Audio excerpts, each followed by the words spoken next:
하나님의 말씀, 성경 본문은 이사야서 40장 31절입니다.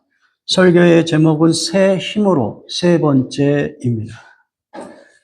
성도가 세상을 살아가면서 피곤하고 연약하며 무기력증에 빠질 수 있습니다. 그러나 오늘 여러분이 읽으신 본문 이사야서 40장 31절에서 하나님은 하나님을 앙망하는 자에게 독수리가 날개치며 올라가는 새 힘을 주시겠다고 약속하셨습니다. 그렇다면 그 새 힘은 무엇인가를 우리가 성경을 통해서 같이 발견하고 또 경험할 수 있기를 원하는 것입니다. 하나님께서 약속하신 새 힘은 무엇인가? 첫 번째, 우리가 지난주에 살펴봤죠. 성도들을 높은 곳으로 인도하신다는 것입니다. 우리가 지난주 시편 91편 1절에 보면 이렇게 되어 있어요. 지존자의 은밀한 곳에 거주하며 전능자의 그늘 안에 사는 자요. 이렇게 되어 있습니다. 이 말씀을 통해서 하나님은 가장 높은 곳에 계시는 분이다. 그걸 이제 한글 성경으로는 지존자라고 번역을 하였고요. 가장 높은 곳에 계시면서 그분이 제공하는 쉘터가 있는 거예요. 그것이 바로 은밀한 곳이죠. 은밀한 곳. 영어 시편으로 쉘터로 그렇게 표현되어 있습니다. 그것은 하나님이 임재하시는 곳, 지성소가 될 수도 있고요. 하나님을 만나는 곳이 될 수도 있겠죠.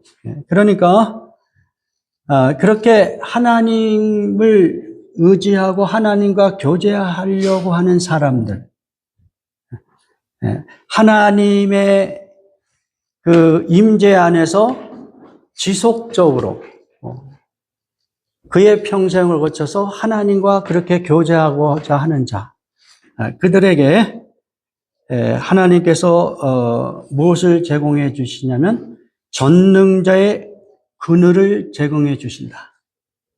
그래서 그늘이라고 하는 것은 마치 어미새가 새끼 새를 이렇게 위험으로부터 보호해주기 위해 날개로 이렇게 감싸주는, 그 가운데서 보여주는 그늘을 생각해 볼 수 있겠죠. 그러니까 하나님께서 하나님과 교제하고 하나님을 신뢰하고 평생을 걸쳐서 그렇게 살고자 하는 자들에게 그들을 안전하게 보호해 주실 것을 약속해 주시는 그런 말씀으로 우리가 이해를 하였습니다. 그래서 새 힘을 준다는 것은 1차적으로 하나님의 백성들을 높은 곳으로 인도해 주신다. 그러니까 안전한 곳으로 인도해 주신다는 것이죠. 우리 힘으로 그 높은 곳을 갈 수 없으면 하나님이 어떤 방식으로든 우리를 결국은 안전한 곳으로 이끌어 주실 것이다. 내 힘으로 안달해도 도달할 수 없는 그런 높은 곳이라 할지라도, 그런 안전이 보장되는 곳이라 할지라도 하나님은 하나님의 방식으로 하나님의 백성들을 그렇게 안전한 곳으로 인도하신다. 그것이 이제 하나님이 하나님의 백성들에게 약속하신 피난처를 이렇게 표현할 수가 있는 것입니다. 두 번째는 하나님 주시는 이 새 힘이 뭐냐면 우리를 그 높은 곳으로, 다시 하면 하나님의 피난처로 인도하셨으니까 우리에게 그 높은 곳에서 세상을 바라볼 수 있는 높은 시각으로 살아갈 수 있도록 인도하신다. 그렇죠? 우리 하나님은 the most high잖아요. 가장 높은 곳에 계시잖아요. 비유적인 표현이지만 가장 높은 곳에 그 쉘터를 제공하시면서 우리와 교제하신다고. 그러니까 우리도 마치 하나님이 세상을 높은 곳에서 바라보듯이 하나님의 백성들도 하나님이 주시는 새 힘으로 세상을 바라보는데 그 시각은 어떤 시각이냐? 마치 하나님이 세상을 바라보듯이. 그게 뭐예요? 높은 시각이죠. 높은 시각으로 세상을 바라보는 것입니다. 여러분, 제가 아주 어릴 때 한국에서, 한국뿐만 아니죠. 전 세계적으로 베스트셀러로 유명한 책이 있습니다. 리차드 바크의 갈매기의 꿈. 기억나세요? 예. 영어 제목은 이제 조나단 리빙스톤 시걸이라고 하는 이 책을 제가 아마 대학교 때 읽었을 것 같아요. 예. 이 책은 뭐 제가 어렸을 때 나온 책이지만, 근데 이 책이 많은 사람들에게 읽혀진 이유 중에 하나는 무엇이냐면, 이 갈매기 이름이 조나단 리빙스톤인데, 이 갈매기는 보통의 갈매기와는 달랐다는 거예요. 예. 그에게는 꿈이 있었다는 것이죠. 그 꿈은 보다 더 높게, 그리고 보다 더 멀리 날 수 있는 그런 꿈이었어요. 함께 거주하는 다른 그 갈매기들은 단순히 먹이를 쫓기 위하여 비행을 합니다. 그러나 조나단은 물론 먹는 문제도 성실하게 해결하지만 그거 이상의 꿈을 꾸고 있는 거예요. 비행하는 것 자체를 즐거워하고 그 이왕이면 더 높이 그리고 더 빨리 날아다닐 수 있는 그 방법이 무엇이냐. 그런 비행을 꿈꾸는 것이죠. 그 비행을 하여 아주 수백 번, 수천 번의 그 비행 연습을 하죠. 그 가운데서 여러 가지 위험도 있고, 그리고 사람들로부터, 그러니까 사람이 아니죠. 비둘기 그 공동체에서 쫓김을 당해서 자기 혼자서 외딴 섬에 살아야 되기도 하고, 이런 과정을 통해서 이 조나단 리빙스톤이라는 이 갈매기는 결국은 보통의 다른 갈매기보다 훨씬 더 높은 곳으로 비상할 수 있고, 그리고 더 빨리 비행할 수 있는 그 비법을 이제 터득하게 된다는 그런 내용이었습니다. 그러한 내용이 많은 사람들에게 아주 열광적인 호응을 얻어낸 것이죠. 이왕이면은 단순히 세상 속에서 그냥 잘 먹고 잘 사는 것, 그거 중요한 것이지만 그거 이상의 꿈을 꾸면서 살아가는 것, 그것이 사람들의 마음을 아주 감명 깊게 하였던 그런 내용이었다는 것이죠. 우리 성도들도 이와 비슷한 삶을 추구해야 된다는 것이죠. 왜냐하면 우리 성도들은 이미 높은 곳으로 하나님께서 우리를 인도하셨기 때문에 그래요. 하나님이 가장 높은 곳에 계시고, 그리고 성도들을 그 높은 곳의 쉘터로, 그 쉘터가 성도들을 안전하게 보호하는 그 피난처로 만드시고, 그 쉘터에서 세상을 바라보는 그런 시각으로 살기를 원하죠. 자, 우리가 이제 그 부분을 같이 살펴봅니다. 욥기서 39장 28절, 29절 같이 봉독합니다. 독수리가 내 명령을 따라 높이 치솟아 아득한 곳에 보금자리를 트는 줄 아느냐? 그 높은 데서 먹이를 찾아 눈을 부릅뜨고 살핀다. 예. 독수리는 높은 곳에, 아득한 곳에 그렇게 보금자리를 틀고요. 그 높은 곳에서 먹이를 찾아 눈을 부릅뜨고 살핀다고 그랬어요. 당연하죠. 독수리는 높은 곳에 있기 때문에 폭풍이 불고 강한 바람이 불어도 그 폭풍과 바람 너머에서, 예, 너머에서 세상을 이렇게 바라볼 수 있는 것이죠. 마찬가지예요. 우리 성도들도 하나님의 그 높은 곳에 그 쉘터에 있는 사람으로서 높은 시각으로 세상을 바라보는 거예요. 그러면은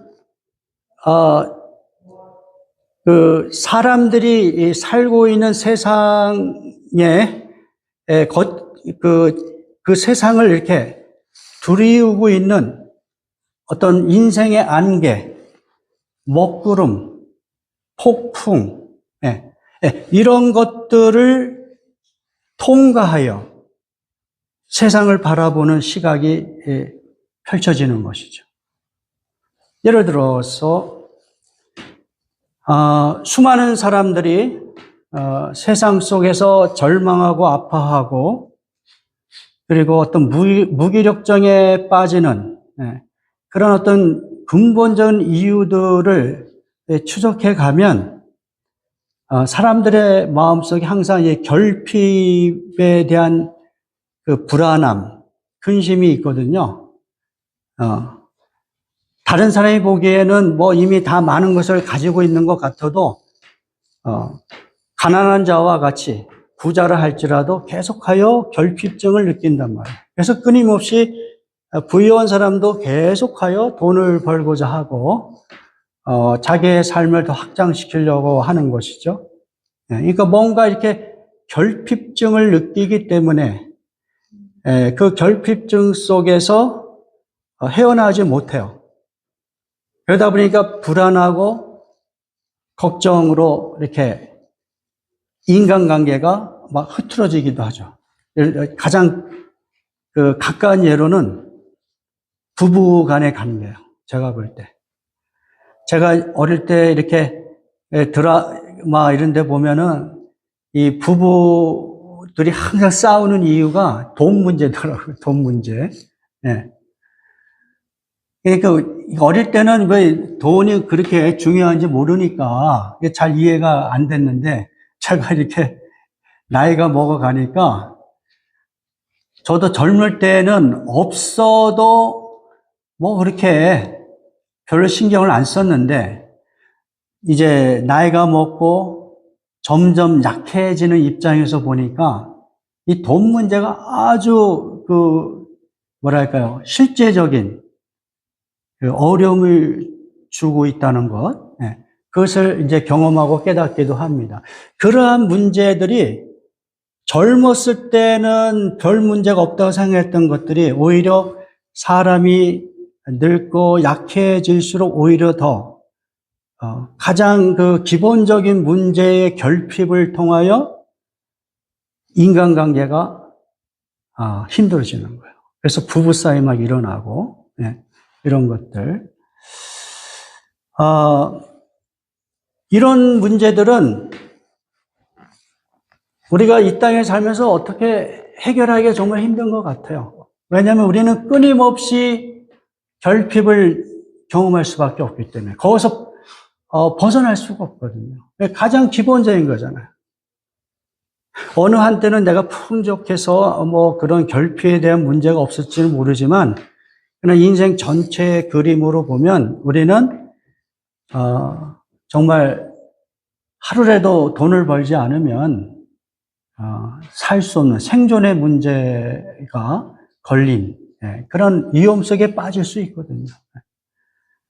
그런 가운데서 이 부부관계가 흔들리지 않고 오히려 그 어려움을 서로가 뭐랄까요, 격려하면서 위로하면서 그렇게 이겨내면 다행인데 그러나 또 어떤 부부관계, 어떤 가정들은 그러한 어려움을 이겨내지 못하면 이혼을 하거나 가정이 파탄내거나 뭐 이런 그 현실을 우리가 경험하고 있는 것이죠.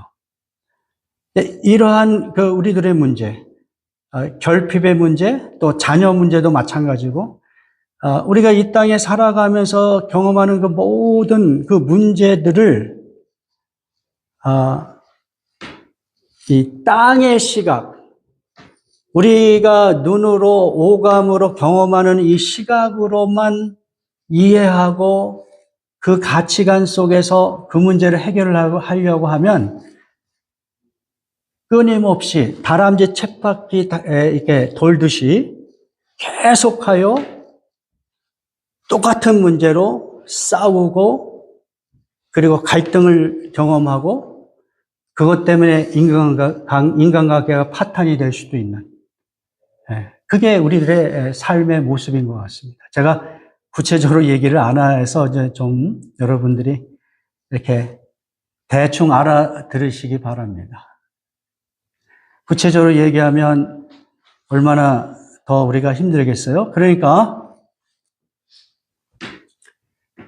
그게 이제 우리들의 그 삶의 모습인데 하나님의 백성들은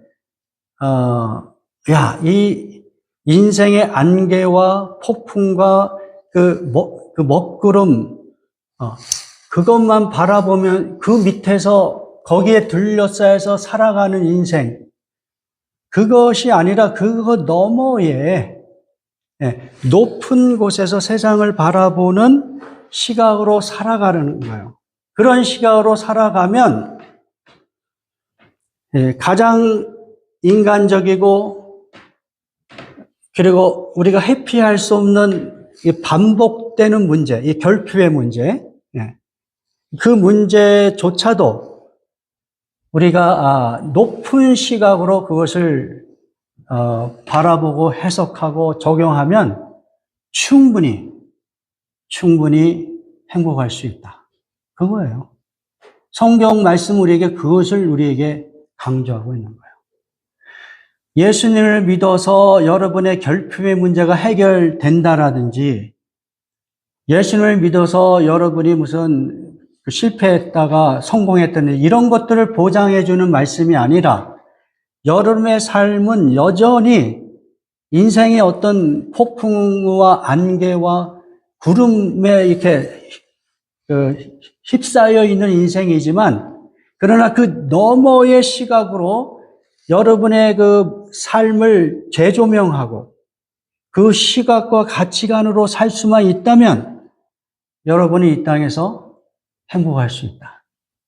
그게 이제 성경의 메시지입니다. 그래서 높은 시각으로 살아간다는 것, 그것이 우리에게 어떤 의미가 있는지를 우리가 성경 말씀을 통하여 몇 가지 같이 생각해 보겠습니다. 첫 번째는 빌립보서 4장 6절 7절입니다. 같이 보도록 합니다. 아무 걱정도 하지 마십시오. 언제나 감사하는 마음으로 기도하고 간구하며 여러분의 소원을 하나님께 아뢰십시오. 그러면 사람으로는 감히 생각할 수도 없는 하나님의 평화가 그리스도 예수를 믿는 여러분의 마음과 생각을 지켜주실 것입니다. 우리에게 걱정거리가 있어요. 그래서 우리의 마음과 생각은 흔들립니다.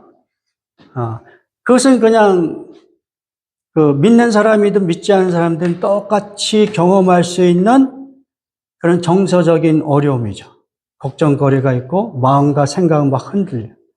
내가 갖고 있던 어떤 신념이나 가치관까지도 막 흔들릴 정도로 아주 위급한 상태에 있을 수 있다는 말이에요. 그러나 그때에 우리가 높은 시각으로 살아간다는 것은 무엇이냐면 하나님께 우리의 문제를 아뢰고 의탁하고 그리고 하나님의 시각을 갖게 되면 우리의 마음과 생각이 어때요? 흔들리지 않도록 새로운 관점으로 나의 문제를 바라보게 되고 그 문제를 해결하는 방법까지도 깨달을 수 있는 그런 시각을 우리에게 주신다는 거예요. 그러니까 오늘 이 빌립보서 4장 6절 7절은 너의 문제를 내가 제거해 줄게 이 약속이 아니라 내가 그 문제 때문에 흔들리는 마음과 생각을 하나님이 지켜줄게. 그리고 너의 마음은 어때요? 하나님의 평화로 하나님의 평화로 채워줄게. 마음이 흔들리지 않도록 하나님의 평화로 채워주시겠다는 약속이에요. 우리가 높은 시각으로 세상을 바라보는 그 어떤 새 힘, 그러한 삶의 방식을 우리가 경험하고 채택하면 우리는 인생의 많은 문제 속에서도 흔들리는 마음과 생각을 든든히 붙잡고 하나님의 평강으로 그 문제를 여러분이 직시할 수가 있는 것입니다. 두 번째, 예레미야 29장 11절 같이 봉독합니다. 여호와의 말씀이니라 너희를 향한 나의 생각을 내가 아나니 평안이요 재앙이 아니니라 너희에게 미래와 희망을 주는 것이니라.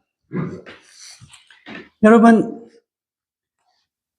이 말씀의 그 전후 맥락을 우리가 좀 생각해 볼 필요가 있어요. 예레미야 29장 10절, 이 바로 11절 전 말씀은 어떻게 되어 있냐면 여호와께서 이와 같이 말씀하시니라 바벨론에서 70년이 차면 내가 너희를 돌보고 나의 선한 말을 너희에게 성취하여 너희를 이곳으로 돌아오게 하리라. 그러니까 이스라엘 백성이 바벨론의 포로로 잡혀가는데 70년 동안 그곳에서 포로 생활을 해야 된다는 거예요. 그렇지만 70년이 차면 하나님께서 이스라엘 백성을 다시 예루살렘으로 돌아오게 하시겠다. 이런 예언의 메시지입니다.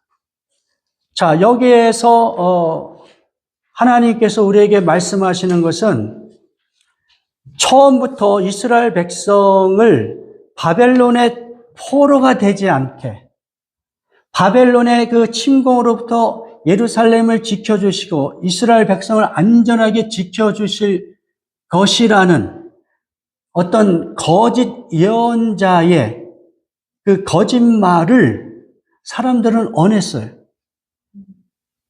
우리 마음도 그렇지 않겠어요? 이왕이면 바벨론에게 침략도 당하지 않고 수치스럽게 포로로 잡혀가지 않도록 하는 것, 그것이 하나님의 선이 아닐까 이런 생각을 우리는 가질 수가 있죠. 그런데 하나님은 그런 생각을 갖고 계시지 않으세요. 하나님은 이스라엘 백성이 그들이 하나님을 거역한 그 우상 숭배와 그 악함을 하나님의 공의로운 방식으로 반드시 심판을 하셔야 되는 거예요. 그래서 하나님은 이스라엘 백성을 위한 하나의 그 커다란 플랜을 갖고 이제 예언을 하시는 거예요. 70년이라는 포로 생활을 하나님께서 허락하시는 것이죠. 그러니까 여기서 우리가 봐야 될 것은 하나님께서 우리에게 약속하시는 것은 포로 생활이라고 하는 수치스럽고 미력하고 무기력한 그 삶, 그러한 어떤 생활 환경, 그것을 제거해 주시겠다고 약속하지 않는다는 거예요. 그것은 우리의 죄로 인하여 또 하나님의 그 어떤 계획 속에서 우리가 경험해야 될 상황이에요. 그렇다면 그 먹구름이 잔뜩 낀 그러한 인생은 우리가 주어진 것이고 그 하나님의 계획 속에서 우리가 살아가야 돼. 그렇다면 이스라엘 백성은 그 바벨론 포로 생활을 어떻게 살아갈 것이냐 했을 때 하나님께서 예레미야 29장 11절의 말씀을 주시는 거예요. 자, 너희는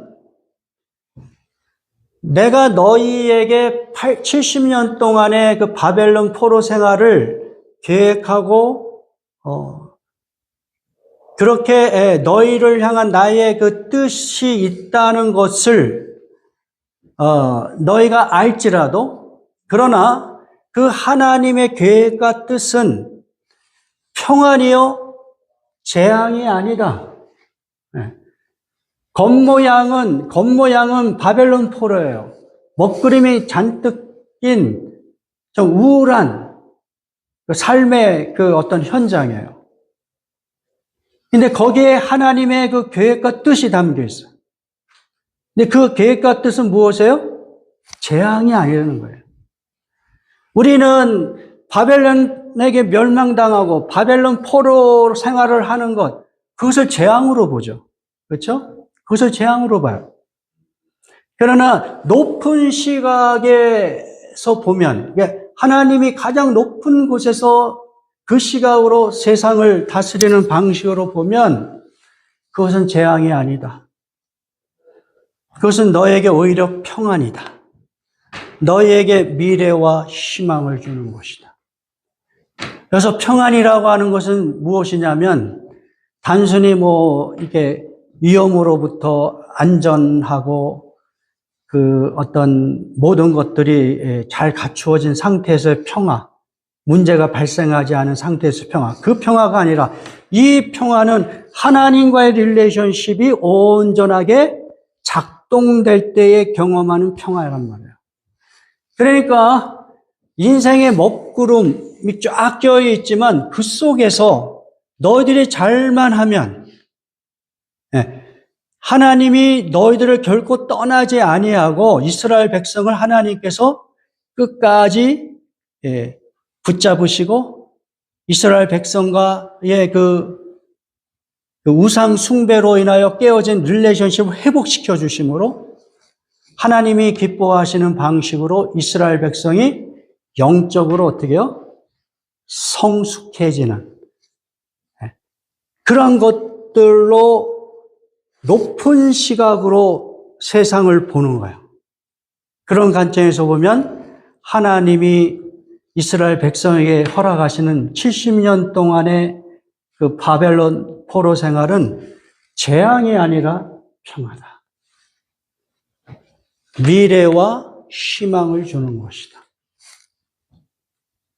그냥 바벨론 포로로 인생이 그냥 끝나버리는 거기서 아무런 그 고통, 인생의 그 먹구름 속에서 삶의 어떤 의미도 발견하지 못한 채 그냥 인생을 마무리하는 그러한 삶이 아니라 너에게 미래와 희망을 주는 그러한 삶을 하나님께서 약속하시는 거예요.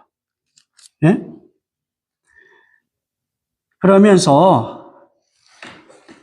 예레미야 29장 11절 그 다음 절을 하나님께서 말씀하세요.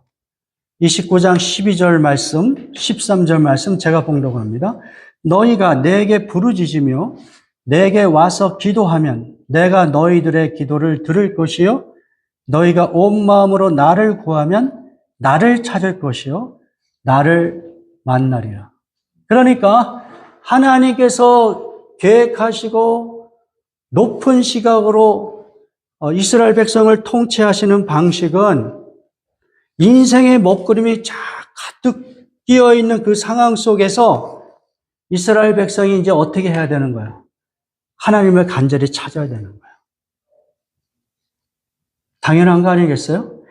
하나님을 간절히 찾아서 자기들이 그동안 하나님 앞에 범죄한 죄를 깨닫고 회개하고 마음을 돌이켜서 이제 하나님의 말씀대로 살고자 하는 순종하는 마음으로 그리고 하나님과의 교제를 더 깊이 가짐으로 그가 영적으로 성숙해지는 것.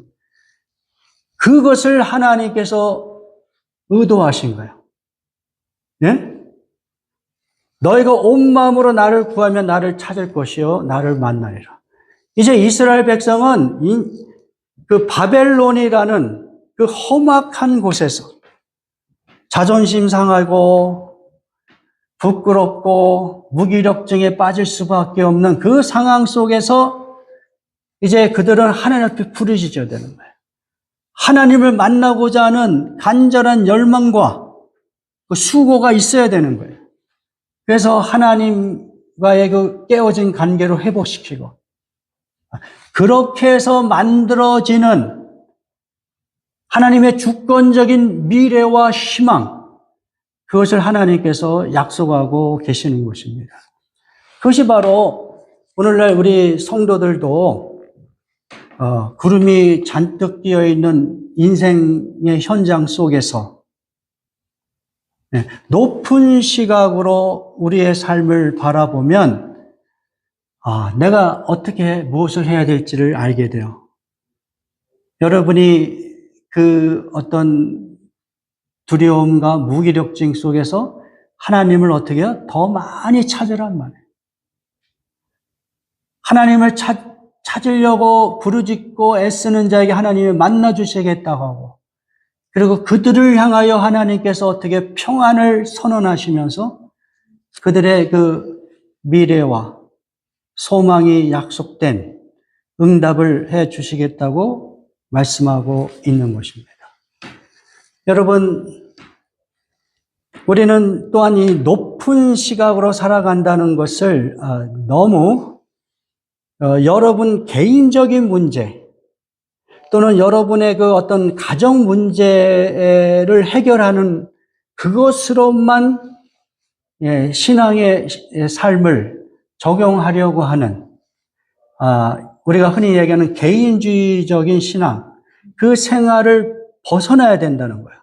높은 시각으로 살아간다는 것은 단순히 여러분의 그 개인적인 문제를 넘어서서 공동체적인 신앙, 사회 전체를 향한 공적인 신앙의 차원으로까지 우리의 그 시각을 넓혀가야 돼요.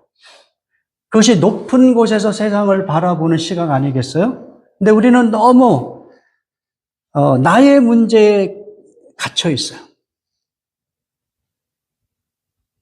물론 내 개인적인 문제 먼저 해결하고 그 다음에 이웃도 바라보면 이런 얘기를 하겠지만은, 그러나 기본적으로 크리스찬들은 하나님의 높은 시각으로 세상을 바라볼 수 있어야 돼요. 여러분의 가치관과 기도와 세계관이 다 그와 같아야 돼요. 예? 단순히 나와 나의 가정이 안전하면 it's okay. 하나님 나와 나의 가정을 복되게 해주세요. 그것으로 그치는 것이 신앙생활이 아닙니다. 신앙생활은 그보다 훨씬 더 넓은 거예요. 우주적인 거예요.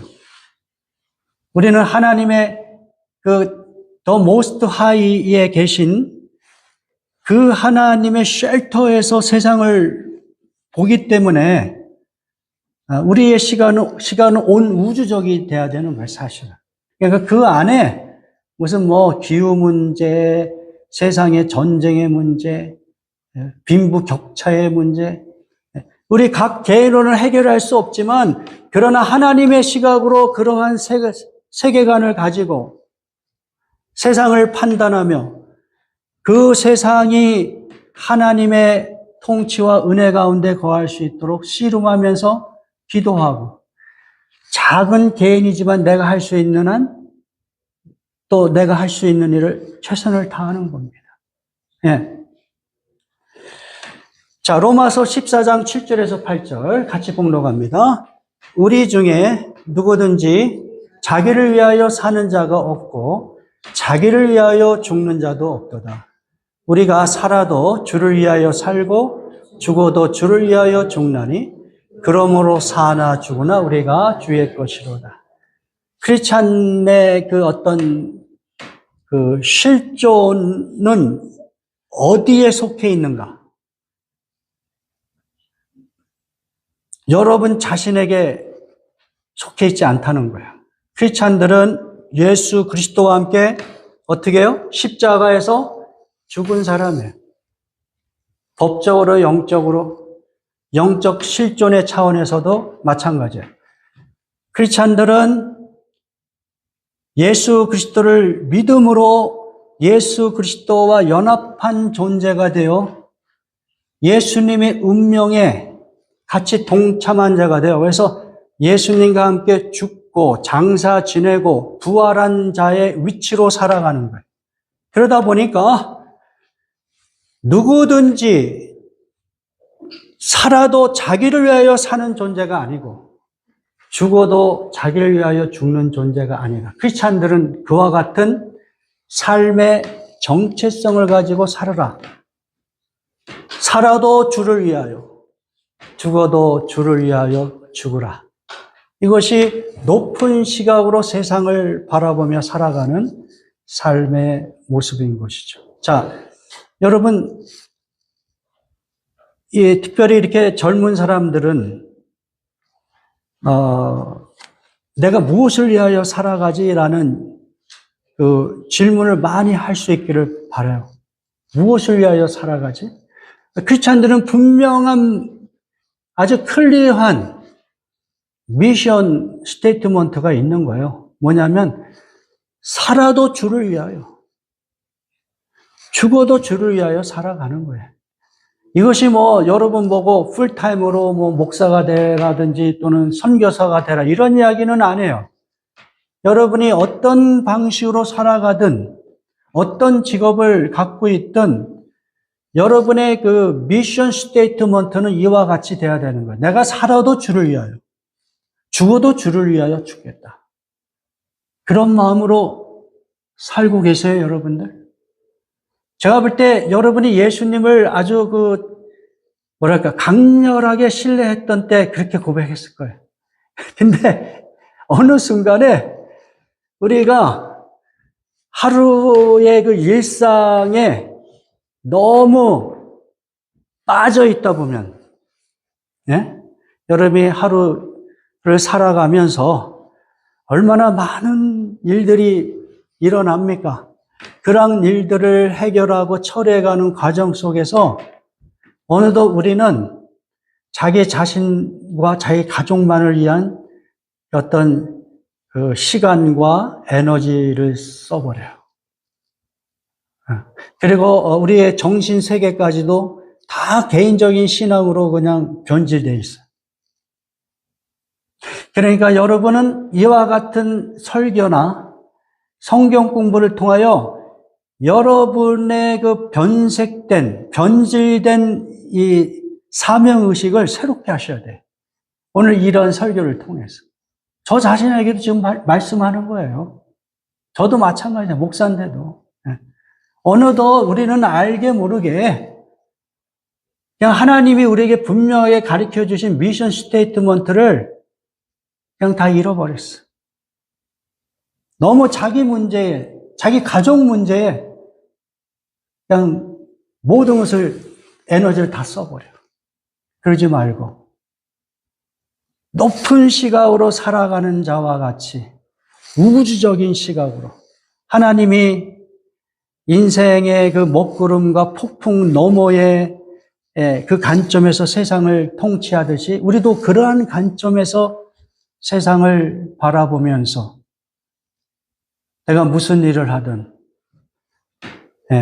살든지 죽든지 하나님의 영광을 위하여 하나님의 소유된 자로서의 삶의 방식으로 살아가는 거예요. 그것이 높은 시각으로 세상을 바라보며 살아가는 모습인 것이죠. 마지막으로 마태복음 6장 33절, 34절 말씀 공독합니다. 그런즉 너희는 먼저 그의 나라와 그의 의를 구하라. 그리하면 이 모든 것을 너희에게 더하시리라. 그러므로 내일 일을 위하여 염려하지 말라. 내일 일은 내일이 염려할 것이요 한날의 괴로움은 그날로 족하니라. 우리의 염려는 전부 다 내일과 관련된 염려가 상당수가 있죠. 아직 발생하지 않은 것을 끌어다가 우리는 염려하고 불안해하고 공포에 질려 있어요. 우리는 이제 자기 나름대로 이제 여러분들이 삶의 지혜와 경험을 통하여 포캐스팅이 가능하단 말이에요. 어느 정도 예측을 한단 말이에요. 그럼에도 불구하고 그 예측이 여러분의 마음을 두렵게 하고 근심하게 만드는 그러한 삶의 방식은 하나님의 백성의 삶의 방식이 아니라는 거예요. 내일 일은 하나님께 맡기고 현재 여러분의 주어진 삶 속에서 하나님의 통치, 하나님이 기뻐하시는 의, 이런 것들을 생각하면서 살아가는 거예요. 그것이 높은 시각으로 살아가는 삶의 방식인 것입니다. 우리 다 같이 기도하겠습니다.